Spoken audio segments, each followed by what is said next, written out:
వాగర్థావివ సంపృక్తౌ వాగర్థ ప్రతిపత్తయే జగతః పితరౌ వందే పార్వతీ పరమేశ్వరౌ.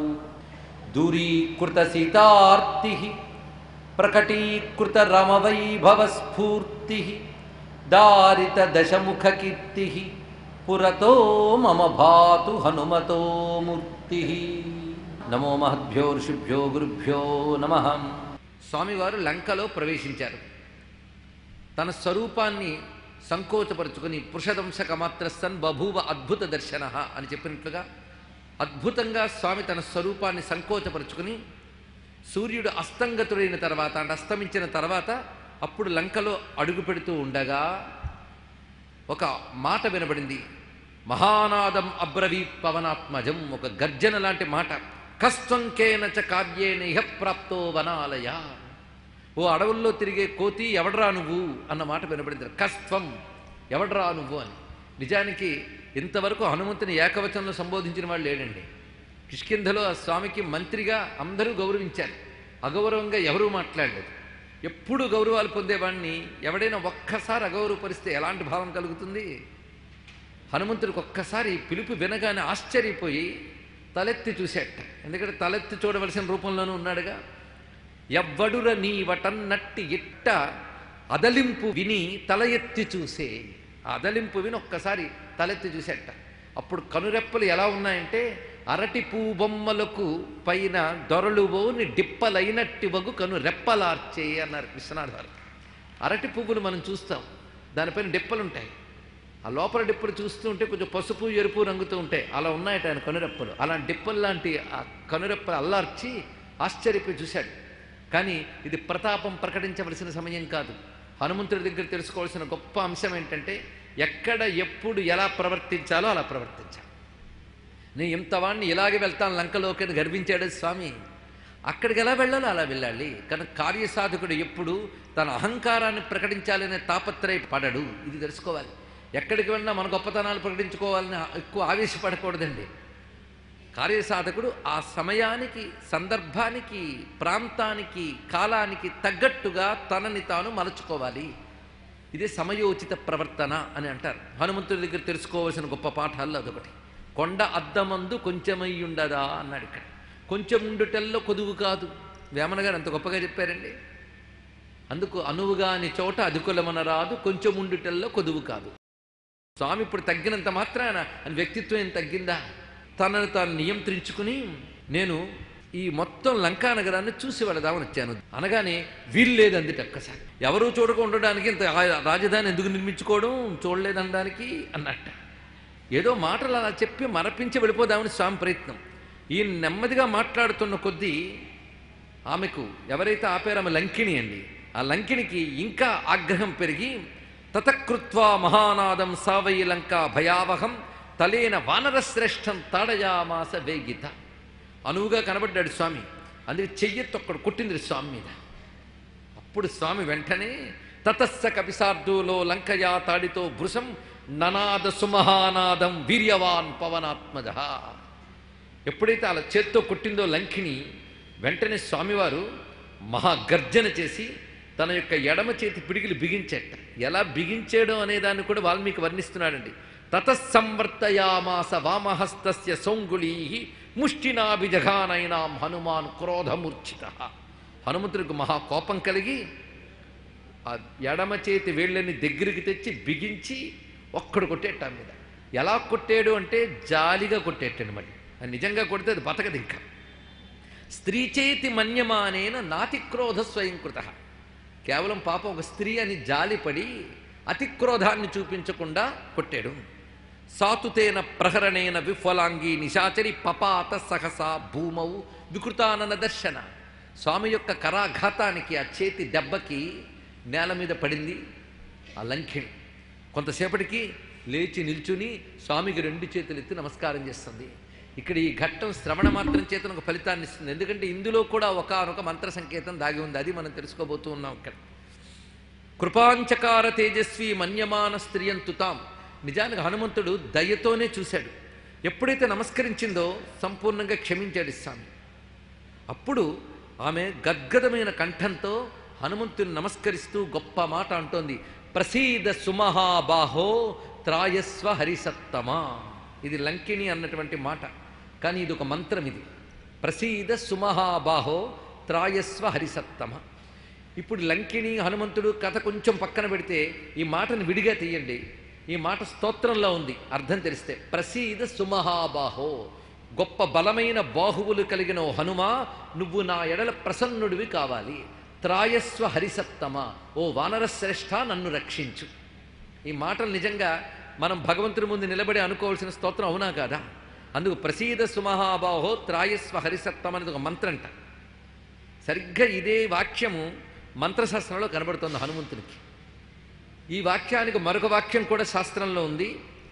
హనుమంతుని కృప కలగాలని ఉద్దేశంతో దాన్ని చెప్తున్నాం ఇక్కడ. ఆ వాక్యం కూడా కలుపుకుని ఈ మాటతో కానీ అంటే మొత్తం 32 అక్షరాల మంత్రం అవుతుంది అది. ఆ 32 అక్షరాల మంత్రాన్ని ఎవరు నిరంతరం పఠనం చేస్తారో వారికి శారీరక వ్యాధులు, మానసిక వ్యాధులు పోతాయి. ముఖ్యంగా మనోదుఖాలకి ఇది మందుట.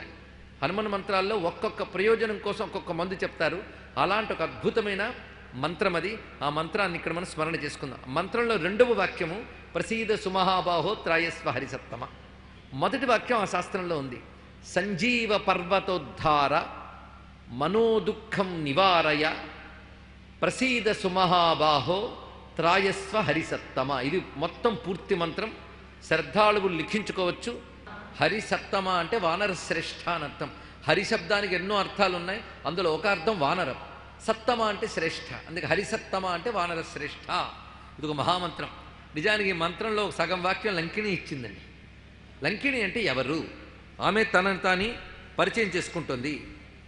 తాను లంకా నగరీ దేవత. ఇది మనకి నగర దేవతలు, గ్రామ దేవతలు ఉంటారు. అందుకే లంకా నగరం యొక్క అధిష్టాన దేవత లంకా నగరి. ఆ నగరి నమస్కారం చేసి గొప్ప మాట అన్నది. నేను ఇవాళ చాలా ఆనందించాను. ఎందుకంటే ఈ అసురుడి పాలన ఎప్పుడు తొలగుతుందా అని ఎదురు చూస్తున్నాను. బ్రహ్మదేవుని అడిగాను, ఈ దుష్టుడైన రావణుని యొక్క పాలన ఎప్పుడు తొలగుతుంది అని అడిగితే అప్పుడు నాకు స్వయంభూ అయినటువంటి బ్రహ్మదేవుడు ఒక వరాన్ని ఇచ్చాడు. ఒక వానరం వచ్చి నిన్ను కొడుతుంది, ఆ దెబ్బకు నువ్వు కింద పడతావు, అప్పుడు లంకకు మంచి రోజులు వచ్చాయని, రావణుని పాలన అంతమవుతోందని అర్థం.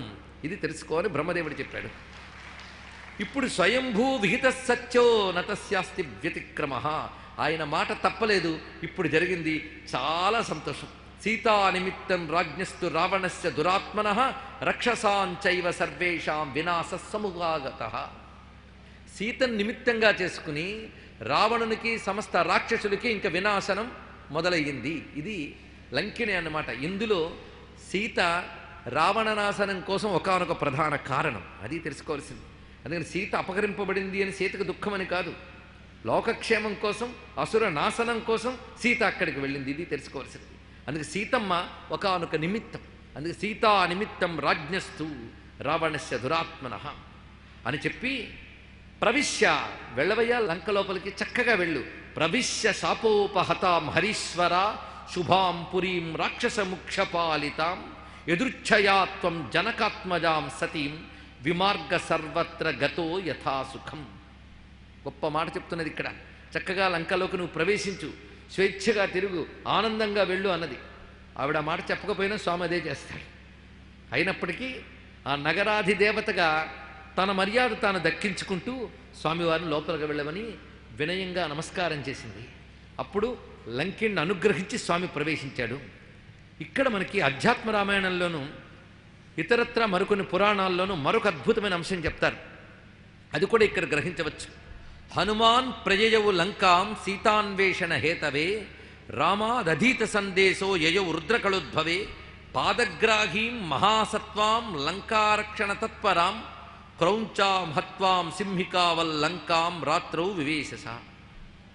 హనుమంతుడు లోపలికి అడుగు పెడుతూ ద్వారం దాటి వెళ్ళేట, ముఖద్వారం దాటి వెళ్ళేటప్పటికల్లా కర్కటి అని ఒక రాక్షసి హనుమంతుడి పాదం పట్టుకుందటండి. ఇక్కడ దీని పేరు పాదగ్రాహి, అంటే పాదం పట్టి పీడించగలిగేటువంటి శక్తి. ఇది లంకినికి ఒకానొక సోదరి. అంతేకాదు సింహికకు కూడా బంధుత్వం అన్నారు ఇక్కడ. సింహిక ఎలాగైతే స్వామివారి నీడను పట్టుకుందో ఇది అలా పాదాన్ని పట్టుకుందట. పాదాన్ని పట్టుకుని స్వామి ఏమిటా అడ్డంకని ఒక్కసారి చూశాడు. చూసినప్పుడు కనబడింది అక్కడ. పైగా పళ్ళికిలించి నవ్విందిట. నవ్వి నన్ను దాటి నువ్వు లోపలికి వెళ్ళలో, ఇంతవరకు నన్ను ఎవరు తప్పించుకోలేకపోయారు, నేను పట్టేనా పాదం కదలదు అన్నదట. ఒక చేత్తో స్వామి పాదం పట్టుకుంది, ఒక చేత్తో కర్రను పట్టుకుందిటండి. స్వామి చూసి ఆ కర్ర బయటికి లాగి ఆ కర్రతో దాన్ని ముత్తేటంతే. వెంటనే ఆ కర్కటి చెయ్యి వదిలిపెట్టి నెత్తురు కక్కుంటూ మరణించింది. దేవతలు కుసుమ వృష్టి కురిపించారు అని వర్ణించారు ఇక్కడ. ఈ విధంగా అసుర సంహారం చేశాడు స్వామివారు. ఇది ఒక అద్భుతమైన మంత్ర సంకేతం ఇక్కడ కూడా కనబడుతుంది. ఎప్పుడైతే కర్కటిని కూడా సంహరించాడో అప్పుడు బ్రహ్మదేవుడు దివ్య తేజంతో వచ్చి హనుమంతునికి నమస్కరించి స్తుతిస్తాడు. ఈ స్తోత్రం మొత్తం 27 హనుమన్ నామాలు ఇక్కడ ఉంటాయి. ఇదే సుందర హనుమన్ మంత్రం. ఇక్కడ వస్తున్న సుందర హనుమన్ మంత్రం ఇది. ఈ సుందర హనుమన్ మంత్ర శక్తి ఇక్కడ దాగి ఉంది. దీన్ని వాల్మీకి లోపల అంతర్లీనం చేసి చెప్పాడు కావ్యంలో. మంత్రశాస్త్రం బయటికి తీసుకొచ్చి చూపించింది. అందుకు హనుమత్ కథలో మనం దీన్ని వెలికి తీసి చక్కగా అందరికీ ఉపయుక్తంగా ఉండేటట్లుగా 27 నక్షత్రముల వలె ఉన్నటువంటి 27 నామాలు 27 నామాలు పఠించినట్లయితే ఇది సుందర హనుమన్ మంత్రమై మనల్ని రక్షిస్తుంది. ఇది హనుమంతుని యొక్క సర్వశక్తుల్ని అవతార తత్వాన్ని తెలియజేస్తున్నటువంటిది. ఇది ఎప్పుడు ఏ విధమైన ఆర్తి కలిగినా అంటే బాధ కలిగినా ఈ 27 నక్షత్రముల సంఖ్యతో ఉన్నటువంటి హనుమన్ నామములు పఠించినట్లయితే అతడు ధన్యుడవుతాడు. ఇది సుందర హనుమన్ మంత్రము అనే విశేషాన్ని మనకి హనుమన్ మంత్రశాస్త్రాలు చెప్తూ ఉన్నాయి. దాన్ని మనం ఈరోజు ఇక్కడ చెప్పుకోబోతున్నాం. ఏవం ధ్యాత్వా జపేదాత్తో మారుతేర్మనురాదరాత్.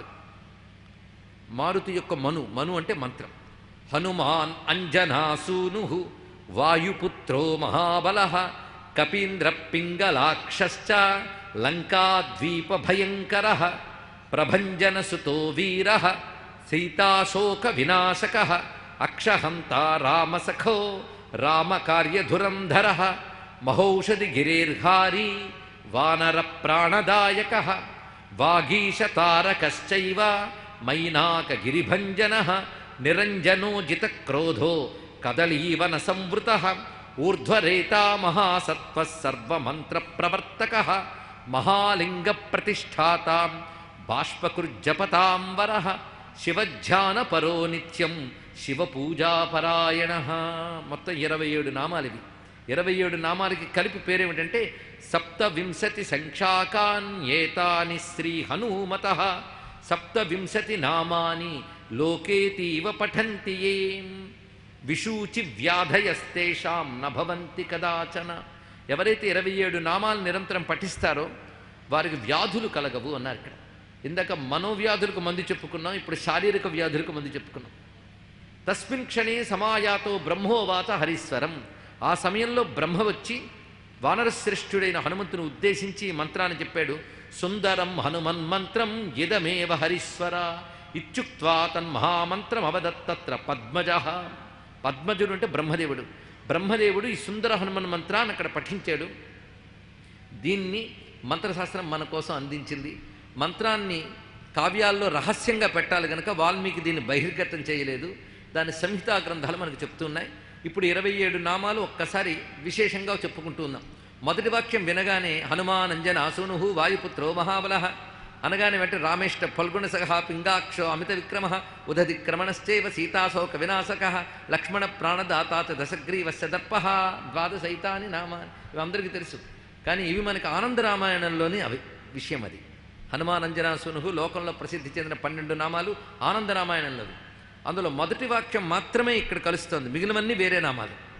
27 నామాలు హనుమాన్ అంజనాసూను వాయుపుత్ర మహాబల కపీంద్ర పింగళాక్ష లంకాద్వీప భయంకర ప్రభంజనసుత వీర సీతాశోక వినాశక అక్షహంత రామసఖ రామకార్యధురంధర మహౌషధి గిరేర్హారి వానర ప్రాణదాయక వాగీశ తారకశ్చైవ అంటే వాగీశ తారక అనాలి ఈ నామం.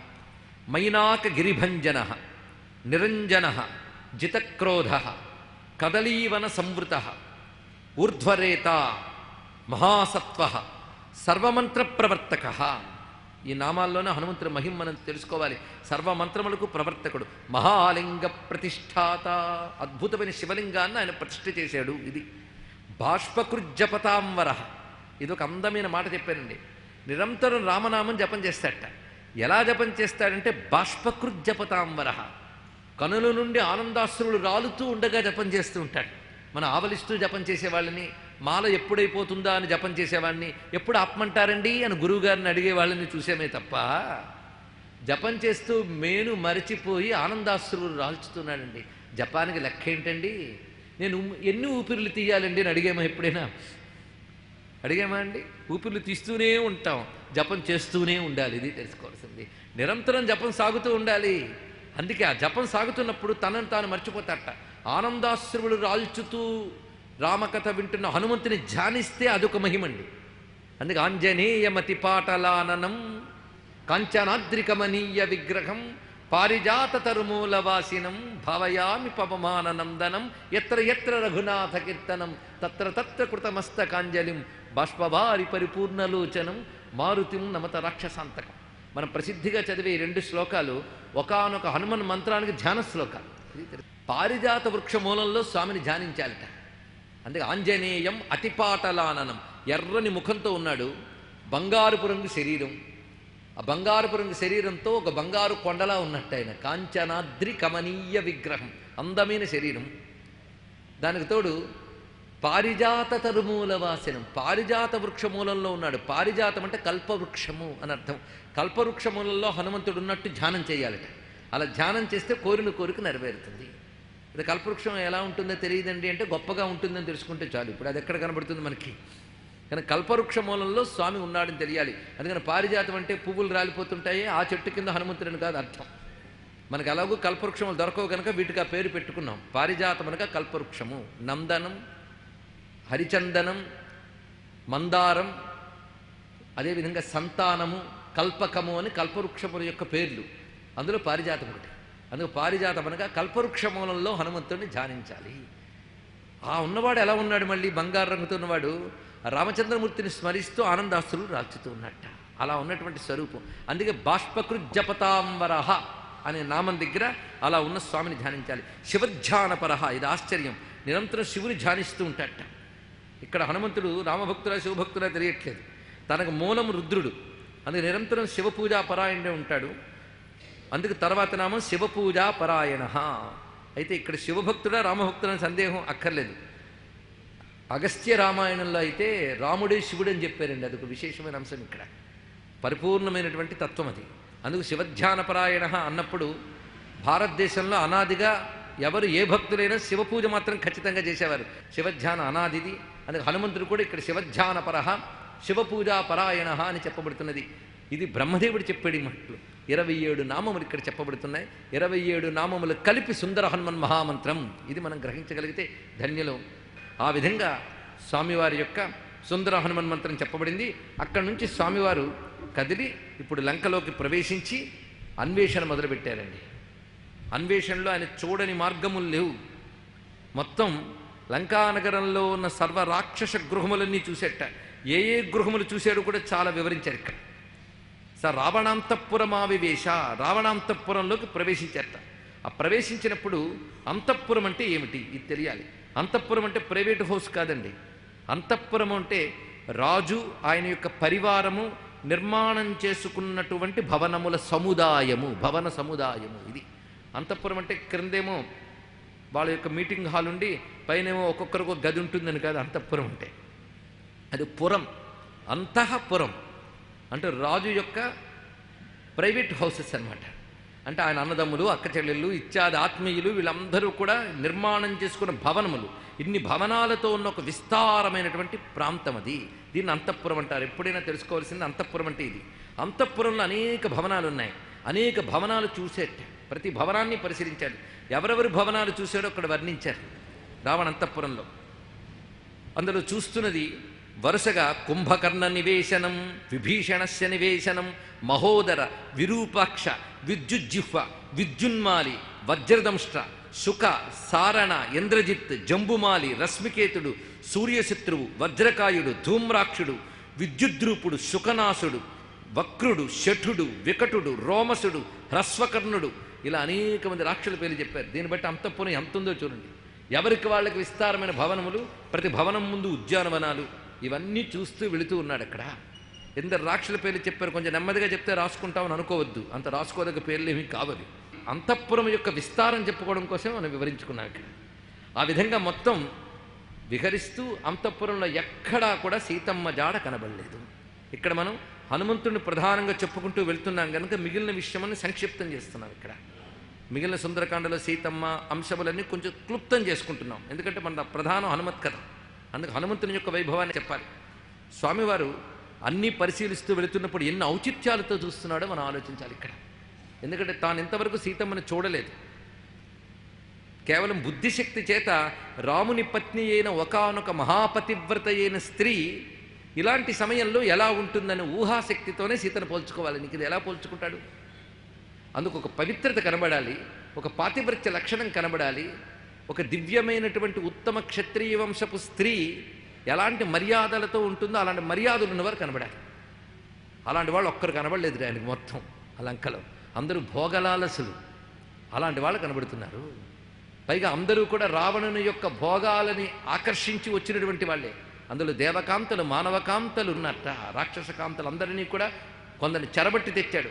కానీ వారందరూ అతని పట్ల ప్రీతి కలిగే ఉన్నారు. ప్రీతి కాని వారు ఎవరినైనా రావణుని ముట్టుకుంటే వాడి తల పగిలిపోతుంది, అది పెద్ద శాపం పడుతుంది. అందుకు వారందరూ ప్రీతి కలిగే ఉన్నారు. ఇలాంటి వాళ్ళందరినీ మొత్తం చూస్తున్నాడు, ఎక్కడ సీతమ్మ జాడ కనబడలేదు. అలా వెళుతూ ఉండగా ఒక చోట ఒక విస్తారమైనటువంటి పుష్పక విమానం గోచరించింది. ఈ పుష్పక విమానం అంటే ఏదో చిన్న మనం చూసే విమానం లాంటిది కాదండి ఇది. అది కూడా అనేక గృహ సముదాయములతో కూడిన ఒకానొక విమానం. అది అంటే ఒక స్పేస్ షటిల్ లాంటిదని చెప్పవచ్చు. ఇక్కడ అంత విస్తారంగా ఉంటుంది. దాన్ని తీసుకుని ఎక్కడికైనా వెళ్ళవచ్చు. దాని నుంచి మళ్ళీ ఎన్ని రకాల చిన్న చిన్న విమానాలైనా తీసుకువెళ్ళవచ్చు. అలా ఉంటుంది పుష్పక విమానం. ఈ పుష్పక విమానంలోనే రావణుడు ఇప్పుడు ఉన్నట్ట.